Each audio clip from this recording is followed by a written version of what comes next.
বাংলাদেশের সাবেক প্রধানমন্ত্রী শেখ হাসিনা ভারতে প্রথমবার প্রকাশ্যে এসেছেন এমন একটি ভিডিও সামাজিক মাধ্যমে ভাইরাল হয়েছে। এরই মধ্যে ভিডিওটি নিয়ে ফ্যাক্ট চেকিং প্রতিষ্ঠান রিউমার স্ক্যানার দিল নতুন তথ্য। তাদের অনুসন্ধানে বেরিয়ে আসে এক চাঞ্চল্যকর রহস্য। তারা জানায় ভাইরাল ভিডিওটি সাম্প্রতিক নয়, আসলে এটি 2022 সালের 18 সেপ্টেম্বর যুক্তরাজ্যে ধারণ করা একটি ভিডিও, যেখানে শেখ হাসিনা লন্ডনে ক্ল্যারিজ হোটেল থেকে বের হচ্ছিলেন।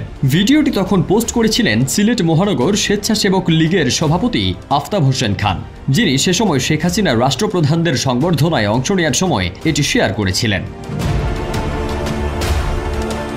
এই ভিডিওটির মাধ্যমে বর্তমানে যে দাবি উঠেছে তা সম্পূর্ণ মিথ্যা এবং গুজব হিসেবে প্রমাণিত হয়েছে। 2022 সালে ব্রিটেনে রানীর শেষকৃত্য ও জাতিসংঘ সাধারণ পরিষদের অধিবেশনে যোগ দিতে শেখ হাসিনা সেখানে গিয়েছিলেন, আর সে সময় ধারণ করা ভিডিওটি নতুন করে ভাইরাল হয়েছে।